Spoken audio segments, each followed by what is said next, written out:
Hello বন্ধুরা, welcome back to my channel. কেমন আছেন সবাই? আশা করছি সবাই খুব ভালো আছেন, সুস্থ আছেন।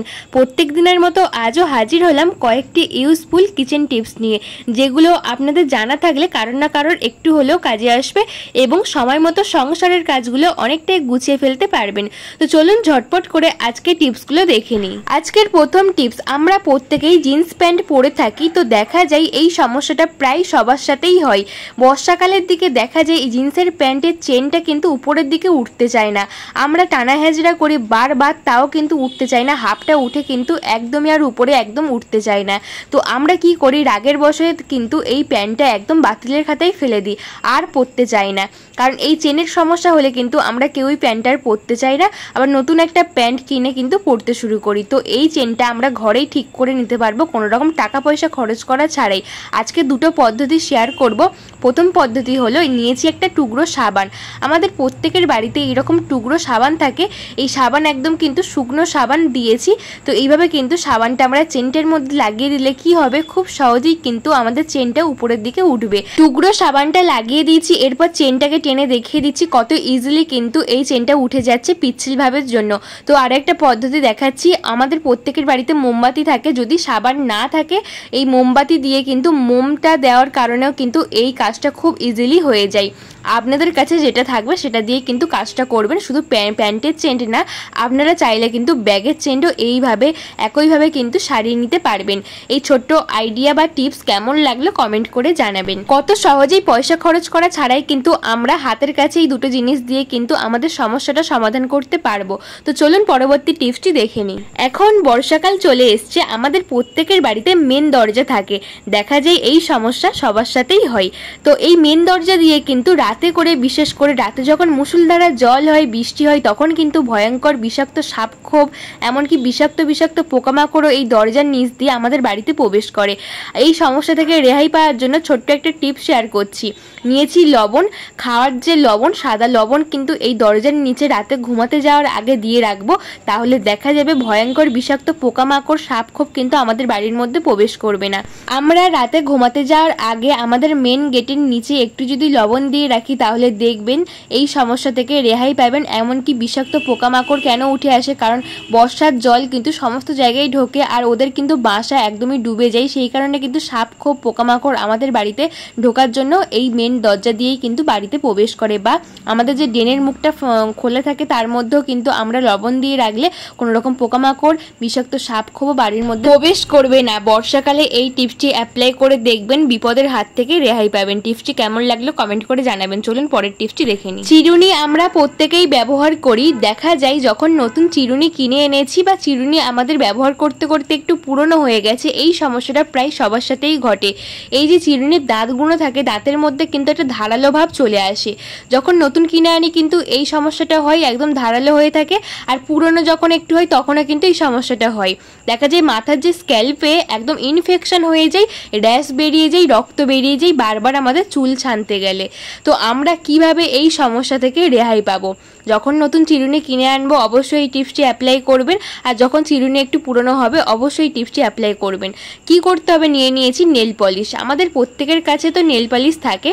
এই নেল পলিশটা যদি আমরা একটু নিয়ে এই দাঁতের মধ্যে লাগিয়ে দিই, তাহলে দেখা যাবে একটা কিন্তু নেল পলিশের মোটা লেয়ার পড়ে যাবে, আর আমাদের মাথার মধ্যে কিন্তু কোনো রকমভাবে স্ক্যাল্পে একদম র্যাশ বের হবে না, চুলকানি হবে না, রক্তও বের হবে না। একবার করে দেখবেন।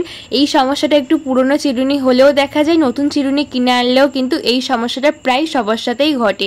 এইভাবে একবার করে দেখবেন, মাথার স্ক্যাল্পটা কিন্তু অনেকটাই ভালো থাকবে, আর মাথার স্ক্যাল্পে কিন্তু কোনো রকম আঘাত হবে না। আশা করছি বন্ধুরা ছোট্ট আইডিয়া আপনাদের সবার খুব কাজে আসবে। এই আইডিয়াটি কেমন লাগলো কমেন্ট করে জানাবেন। চলুন পরবর্তী টিপসটি দেখে নিই। আমাদের প্রত্যেকের বাড়িতে ডাল, চাল, কড়াই এগুলো একটু বেশি করেই কিন্তু কিনে এনে আমরা রেখে দিই। অনেকে কিন্তু মাসকাবাড়িও কিনে আনে। দেখা যায় এই সমস্যাটা প্রায় মানুষের সাথে হয়, বিশেষ করে বর্ষাকালে। এই ডাল চালের মধ্যে কিন্তু পোকা ধরতে শুরু করে, এমনকি ফাঙ্গাস ধরতে শুরু করে বর্ষাকালে, এমন নরম হয়ে নষ্ট হতে শুরু হয়। আমরা কিন্তু ফেলে দিই, কোনো কাজেই আর ব্যবহার করতে পারি না, রান্নাবান্না করতে পারি না। তো একটা ছোট্ট ছোট্ট টিপস, যখনই বেশি করে ডাল কড়াই কিনে আনবেন এই টিপসটি অ্যাপ্লাই করবেন। হাতের মাধ্যমে অল্প সামান্য সরিষার তেল নিয়ে এইভাবে হাতের মাধ্যমে মিশিয়ে নেবেন। তাহলে কি হবে, সরষের তেলের যে ঝাঁঝালো গন্ধ সেই কারণে কিন্তু কোনো রকম পোকা ধরবে না, আর ডালের মধ্যে বা কড়াইয়ের মধ্যে কিন্তু একটা মোটা লেয়ার পড়ে যাবে তেলের, তাহলে কিন্তু ফাঙ্গাস ধরবে না, নরম হবে না, নষ্ট হবে না। এই টিপসটি অ্যাপ্লাই করে দেখবেন, মাস কেন 6 মাস 1 বছরও কিন্তু আপনাদের ডাল চাল সমস্ত কিছু ভালো থাকবে। এইভাবে করে কোটোর মধ্যে রেখে আমরা কিন্তু ব্যবহার করতে পারি। টিপসটি কেমন লাগলো কমেন্ট করে জানাবেন। চলে এলাম পরের টিপসে। আমরা প্রত্যেকেই পেঁয়াজ কাটি, পেঁয়াজ তরকারিতে ব্যবহার করি, রান্না বান্নাতে ব্যবহার করি, আর দেখা যায় এই পেঁয়াজ কাটার সমস্যা কিন্তু সবার মধ্যেই হয়, বিশেষ করে নতুন গৃহিণী যারা আছে তাদের ক্ষেত্রে তো হয়। এই পেঁয়াজ কিন্তু কাটতে গেলে কিন্তু বটিতে বা ছুরিতে হাত কিন্তু আমাদের সবসময় কেটে যায়, কারণ এই পেঁয়াজটা আমাদের ঝিরিঝিরি না করে কাটলে কিন্তু খেতে ভালো লাগে না। সেই কারণে কিন্তু এই সমস্যাটা হয়, যখনই ছুরি বা বটি দিয়ে আমরা পেঁয়াজ কাটি আমাদের আঙুল কিন্তু কেটে যায়। তো আমরা কিভাবে সেকেন্ডের মধ্যে পেঁয়াজ কাটবো তার একটা ছোট্ট টিপ শেয়ার করছি। আমরা এইভাবে পেঁয়াজ কাটলে কিন্তু আমাদের আঙুলের মধ্যে একটা কাটা কাটা ভাব চলে আসে, তার সঙ্গে কিন্তু আঙুলটা খুব সহজে কেটে যাওয়ার চান্স থাকে। তো আমরা সেকেন্ডের মধ্যে গ্লাসের সাহায্যে কিন্তু পেঁয়াজ কাটতে পারবো। আজকে আমি 3 রকম আইডিয়া শেয়ার করছি। তো প্রথমে গ্লাসের সাহায্যে কিন্তু আমরা ঝিরিঝিরি পেঁয়াজ কাটতে পারবো, আর গ্লাসটা নিলে কিন্তু গ্লাসের মুখটা খুব ধারালো হয়, সেই কারণে কিন্তু যতটা পারবো ঝিরিঝিরি করে কাটতে পারবো, আর আমাদের হাত কাটার কিন্তু কোনো রকম একটুও চান্স নেই। কোনো অনুষ্ঠানে যখন আমাদের অনেক পেঁয়াজের প্রয়োজন আমরা কিন্তু এইভাবে সেকেন্ডের মধ্যে পেঁয়াজ কাটতে পারবো শুধুমাত্র গ্লাসের সাহায্যে।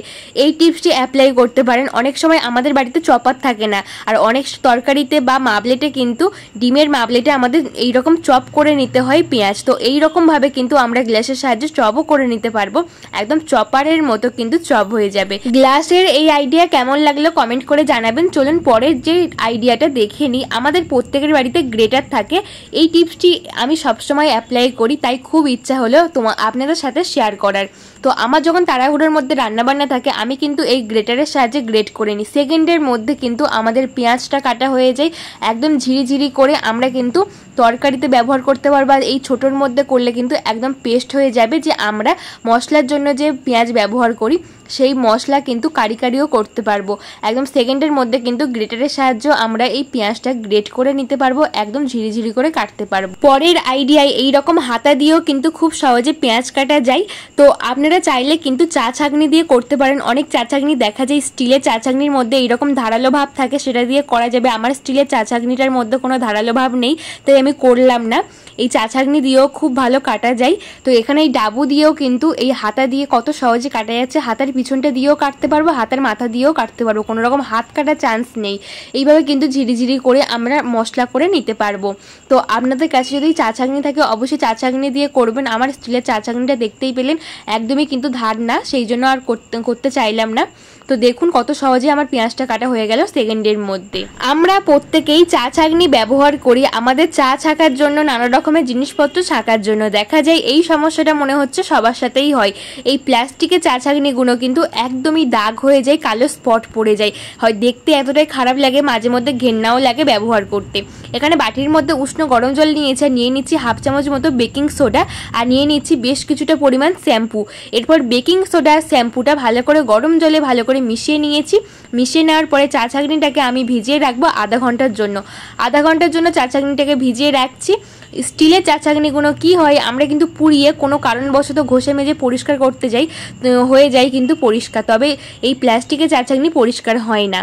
তো এইভাবে কিন্তু আধা ঘন্টা হয়ে গেছে আমার। তারপরে চা ছাঁকনিটাকে নিয়ে আমি একটা পুরনো ব্রাশের সাহায্যে একটু ঘষে নিলেই কিন্তু পরিষ্কার হয়ে যাবে।